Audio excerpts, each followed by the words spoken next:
Diğer arkadaşlarımız bunların büyüklükleri. Çok fazla tutmayacağım. Milli eğitime bak. Allah.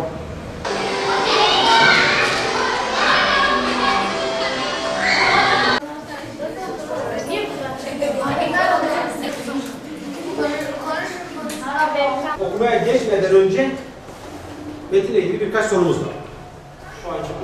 O sorulara değineceğiz. Daha sonra metne giriş yapacağız. Cömertlik deyince aklınıza ne geliyor? Cömertlik.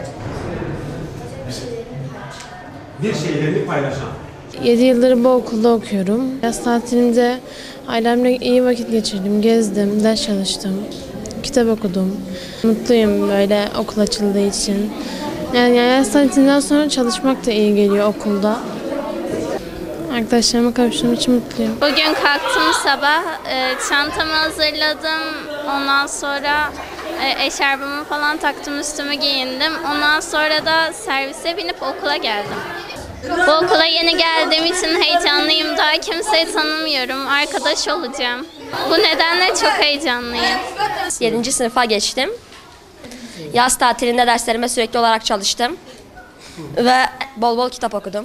Bugün biraz heyecanlıydım. İlk başta kalktığımda üstümü giyindim ve okula gitmek istedim. Ondan sonra okula geldiğimde arkadaşlarımı gördüm.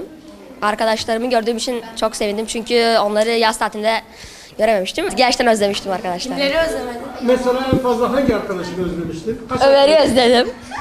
Zekâ'yı özledim. Bir de Vefa'yı özledim. Vallahi hocam kalkamadım.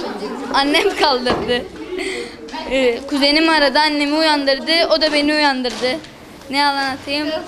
Yazın geç uyudum, geç uyandım. Hep oyun oynuyorduk. Uyuduğumuzda geç kalkıyordum. Okul açıldığı gün geç uyandım. 6'dan 7'ye geçiş süreci. Yeni arkadaşlarımız geldi, giden arkadaşlarımız oldu. Özlediğim arkadaşlarım var. Bugün okul açıldığı için çok mutluyum. Bismillahirrahmanirrahim. Öncelikle yeni eğitim öğretim yılımız inşallah hayırlara vesile olur. Hep beraber ülkece kazasız belasız bir eğitim öğretim yılı geçirmiş oluruz. Ders zili çaldı, dersler başladı artık. Öğrenciler okullara geldiler, öğretmenler hazır. O konuda hazırlık konu noktasında herhangi bir sıkıntımız yok Allah'a şükür.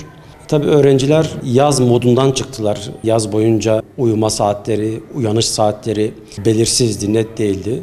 Ama şu an okul başladığı için öğrencilerin yavaş yavaş okula adapte olmaları gerekiyor. O yüzden her zamanki klasik söz erken uyuyup erken kalkmaları gerekiyor. Öğrencilerin okula adapte olabilmeleri için bu gerekiyor. Tabii 2-3 sene bir pandemi süreci yaşadık. Bu pandemi sürecinde gerek uzaktan eğitim oldu, farklı şeyler oldu. Çok da sağlıklı bir eğitim öğretim yılı geçirdiğimiz söylenemez. Bunun telafisi için de bu senenin özellikle öğrenciler tarafından daha iyi değerlendirilmesi gerekiyor.